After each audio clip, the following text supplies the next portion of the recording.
Lord. హల్లెలూయా. దేవుని పరిశుద్ధ నామానికి స్తోత్రం కలుగును గాక. ఆమేన్. ఈ మంచి ఉదయకాల సమయంలో ఉదయకాల మన్నా ద్వారా నా మాటలు వింటున్న మీ అందరికీ ప్రభు అయిన యేసుక్రీస్తు వారి నామంలో శుభాలు, వందనాలు తెలియజేస్తూ ఉన్నాను. బాగున్నారా అండి అందరూ? దేవుని యొక్క మహాకృప నేటి వరకు మనందరినీ సజీవంగా నిలిపింది, సరైన మార్గంలో మనల్ని నడిపిస్తూ వచ్చింది. సమస్త మహిమ, ఘనత, ప్రభావాలు మనకి కృప చూపుతున్న దేవాతి దేవునికే కలుగునుగాక. ఆమెన్. ఈ ఉదయకాలం మన్నా ధ్యానం కొరకై పరిశుద్ధ గ్రంథంలో నుండి ఒక వాక్యాన్ని మనం చదువుకుందాం రండి.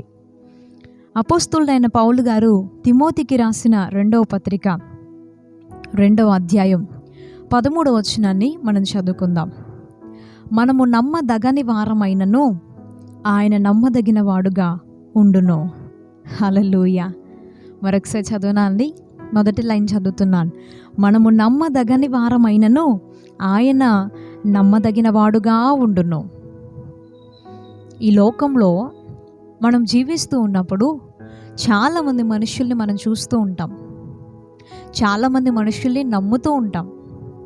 మనుషుల్ని మాత్రమే కాకుండా మనకు కలిగిన వాటిని కూడా నమ్ముతూ ఉంటాం. మనం అనుకుంటాం, వీరున్నారు కాబట్టి నాకేం పర్వాలేదు అని. లేదా ఈ వస్తువో, ఈ వాహనమో, ఈ డబ్బో, ఈ పేరు ప్రఖ్యాతలో, ఈ పొజిషన్, ఈ హోదా, వాటెవర్ ఏదో ఒకటి మనం వేటిని బట్టి అయితే అతిశయిస్తామో వాటిని మనం నమ్ముతూ ఉంటాం. నాకు బంధువులు ఉన్నారు, చాలామంది ఉన్నారు, బలవంతులు ఉన్నారు, మంచి హోదాలో ఉన్న వాళ్ళు ఉన్నారు కాబట్టి నాకేం పర్వాలేదులే. లేదా నా స్నేహితులు ఉన్నారు కాబట్టి నాకేం పర్వాలేదులే అనుకుంటాం. నాకు డబ్బు ఉందిలే, నాకేం పర్వాలేదు అనుకుంటాం. వాటిని మనకి ఆధారంగా చేసుకుంటాం. కొన్నిసార్లు మనము అవసరానికంటే మించి, స్థితికి మించి వాటిని నమ్ముతున్నాము అని, వాటి మీద ఆధారపడుతున్నాము అనే విషయం కూడా మనకు అర్థం కాదు కొన్నిసార్లు. అయితే మనం దేన్నైతే ఆధారంగా చేసుకుంటామో, దేన్నైతే ఇది నాకుంది, వీరు నాకున్నారు అని మనం వేటినైతే నమ్ముతామో వాటి విషయాల్లో మనం ఎన్నోసార్లు మోసపోయి ఉండొచ్చు. అవును కదండి? మన జీవితాల్లో ఒక్కసారి వెనక్కి తిరిగి చూసుకుంటే మనం నమ్మిన వారు తిరిగి మోసం చేసి మనం అంటూ ఉంటాం కదా, నమ్మక ద్రోహం చేశారు అని. అలాంటి అనుభవాలు ప్రతి మనిషి జీవితంలో ఉంటాయి. ఇంకా వస్తువులు, వాహనాలు, పేరు ప్రఖ్యాతులు, డబ్బు, వెండి, బంగారం, ఇంకా ఈ లిస్టులో ఏవైనా రావచ్చు. ఇవన్నీ కూడా ఈరోజు మనతో ఉండి రేపు మనతో ఉండకపోవచ్చు. ఒక రోజున ధనవంతులుగా ఉన్న వారే తర్వాత రోజు తినటానికి కూడా కష్టమైనటువంటి పరిస్థితిలో ఉండుండవచ్చు. ఎందుకనంటే అవన్నీ శాశ్వతమైనవి కావు కాబట్టి. దేన్ని మనం నమ్మినా, ఎవరిని మనం నమ్మినా మనం చివరికి బాధపడుతూ ఉంటాం. అనవసరంగా నమ్మానే అని అనుకుంటూ ఉంటాం. వీరు నమ్మదగిన వారు అనుకున్నాం, కానీ వీళ్ళు నమ్మదగిన వారు కాదే. ఇది నమ్మదగింది అనుకున్నాం, ఈ డబ్బు లేదా ఈ హోదా, ఈ పేరు ప్రఖ్యాతులు ఇవి నమ్మదగినవి అనుకున్నాం, ఈ బంధువులు నమ్మదగిన వారు అనుకున్నాం. కానీ ఎవరిని చూసినా, దేన్ని చూసినా కూడా చివరికి మనకి మిగిలేది బాధయే. నమ్మదగిన వారు లేదా నమ్మదగినది ఏది కూడా ఈ లోకంలో లేనే లేదు. కానీ మనం ఆరాధించే దేవుడు, మనం ఆరాధించే తండ్రి అయిన ప్రభు అయిన యేసుక్రీస్తు వారు ఎల్లప్పుడూ నమ్మదగిన వారుగా ఉన్నారు. దేవునికి స్తోత్రం. హల్లెలూయా. మనం ఆరాధించేటువంటి దేవుడు ఎలాంటి వాడు అని అంటే అన్ని సమయాల్లో నమ్మదగిన వాడండి. అది ఎంత గొప్ప విషయం. అందులో ఆయన యొక్క ప్రేమ ఎంత గొప్పదో మనకు అర్థమవుతూ ఉంటుంది.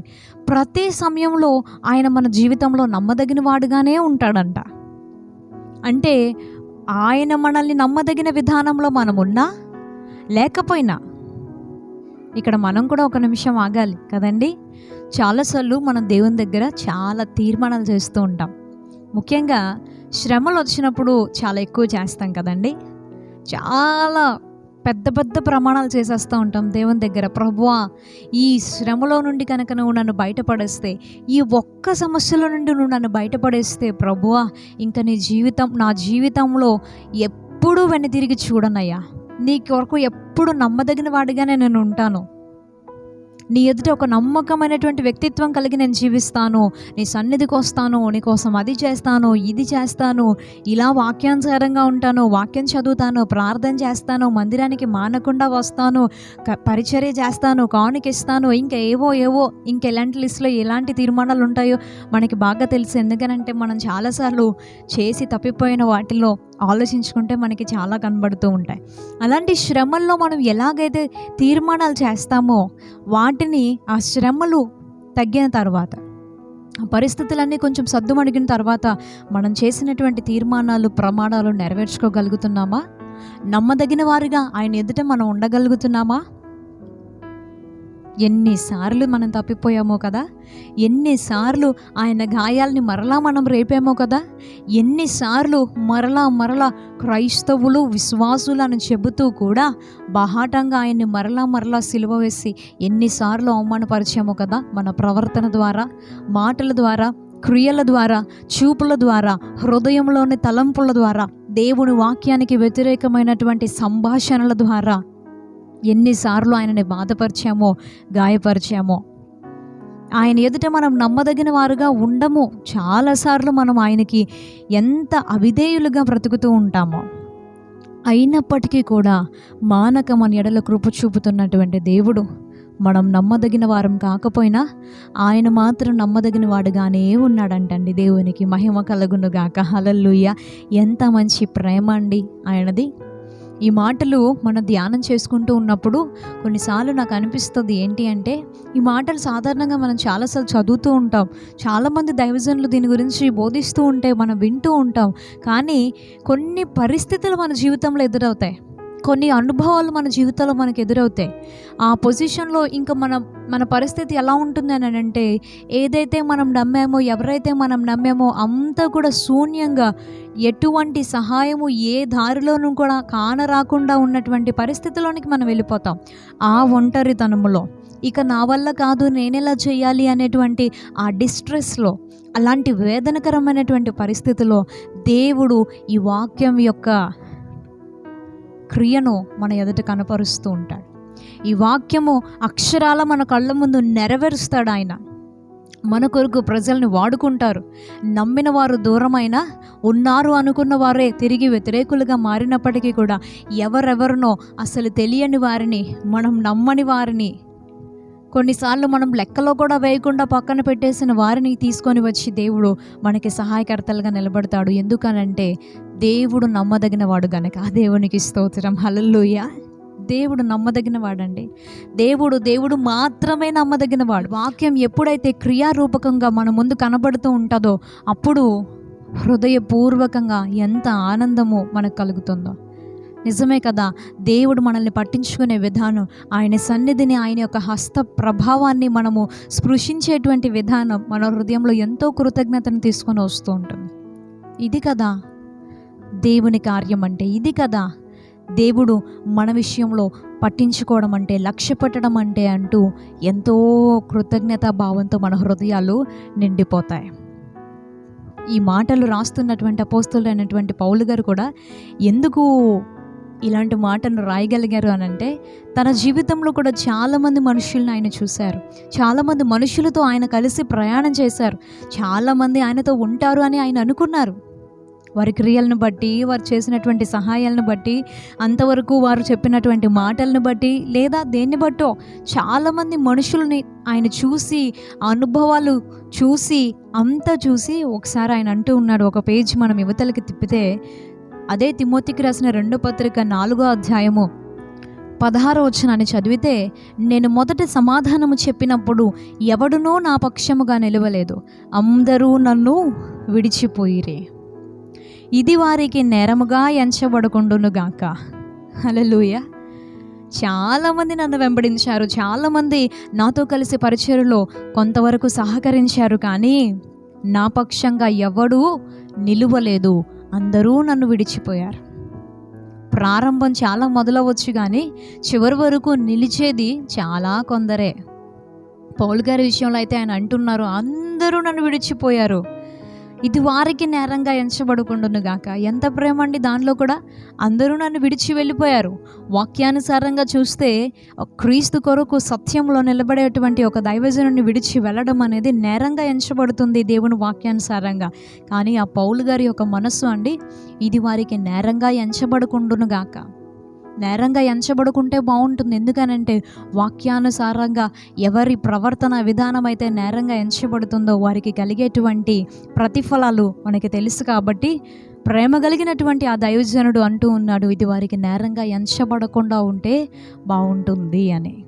అయితే 17వ వచనం, నా ద్వారా సువార్త పూర్ణముగా ప్రకటింపబడు నిమిత్తము అన్యజనులందరూ దాని విను నిమిత్తమును ప్రభువు నా ప్రక్క నిలిచి నన్ను బలపరచెను గనుక నేను సింహపు నోట నుండి తప్పించబడితిని.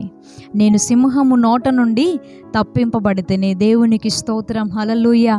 కానీ దేవుని యొక్క సువార్త నా ద్వారా పూర్ణంగా ప్రకటించబడు నిమిత్తము అన్యజనులు అంటే దేవుని ఎరుగని వారందరూ కూడా నేను ప్రకటించే ఆ సువార్తను విను నిమిత్తము అందరూ నన్ను విడిచిపోయినప్పటికీ కూడా ప్రభువు నా ప్రక్క నిలిచాడు.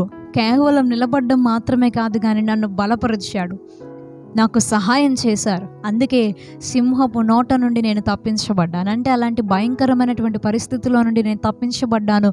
ఇప్పటికీ ఈ ఉత్తరాన్ని ఆయన రాయగలుగుతూ అంటూ ఉన్నాడు ఏమని అంటే, నేను ఇలా ఉన్నాను అని అంటే దానికి కారణం మనుష్యులు కాదు, దేవుడు నా ప్రక్క నిలిచి నన్ను బలపరిచాడు. కాబట్టి ప్రియ స్నేహితుడా, సహోదరుడా, ప్రభువు నమ్మదగిన వాడు అనే విషయాన్ని జ్ఞాపకం చేసుకోండి. నమ్మిన వారే మోసం చేశారు అని చెప్పేసి బాధపడుతూ కృంగిపోకండి. కానీ నమ్మదగిన దేవుడికి మనం విధేయులమైతే, ఆయన ఎదుట మనం నమ్మదగిన వారంగా బ్రతకగలిగితే, నీకోసం నేను ఉంటానయ్యా ఏ పరిస్థితిలోనైనా అని ఆయన ఎదుట నమ్మకమైనటువంటి వాక్యానుసారమైన జీవితాన్ని మనం జీవించగలిగితే దేవుడు మన విషయంలో నమ్మదగిన వాడుగా ఉంటాడు. దైవ ఆశీర్వాదాలు మనకుండును గాక. ప్రార్థన చేసుకుందాం. పరిశుద్ధుడా, ప్రేమగల తండ్రి, నీకు వందనాలు అయ్యా. ఎన్నోసార్లు మేము నమ్మదగిన వారం కాదు, అయినప్పటికీ కూడా మా మీద కృప చూపిస్తూ మాకు సహాయం చేస్తూ ఉన్నావు, మాకు క్షేమాన్ని ఇస్తున్నావు. అనేక శోధనల నుండి, ప్రమాదాల నుండి, కీడుల నుండి మమ్మల్ని తప్పిస్తూ ఉన్నావు దేవా. మా విషయాల్లో నీవు చూపినటువంటి నమ్మకత్వం అంతటి కొరకై నీకే మహిమ, ఘనత, ప్రభావాలు చెల్లిస్తున్నాం. ఇక నుండి మేము కూడా నీ కోసం నమ్మదగిన వారుగా ఉండడానికి మాకు నీ సహాయం దయచేయండి. వాక్యానుసారంగా ఉండడానికి మాకు నీ సహాయం దయచేయండి. నిన్నే నమ్ముకొనుటకు మాకు నీ సహాయం దయచేయండి. ఈ లోకంలో మేము ఎన్నోసార్లు ఎన్నో వాటిని నమ్మి, ఎంతోమంది ప్రజలను నమ్మి మోసపోయి బాధతో మరలా నీ దగ్గరికి వచ్చినటువంటి సందర్భాలు ఉన్నాయి అయ్యా. ఈ సమయంలో మరొకసారి సంపూర్ణంగా నీ చేతులకు మమ్మల్ని అప్పగించుకుంటూ ఉన్నాం, సమర్పించుకుంటూ ఉన్నాం. నీవే మా దేవుడవు దేవా, సంపూర్ణంగా నిన్నే నమ్ముతూ ఉన్నాము దేవా. నీవు నమ్మదగిన వాడవు అని నేను స్తుతిస్తూ ఉన్నాం.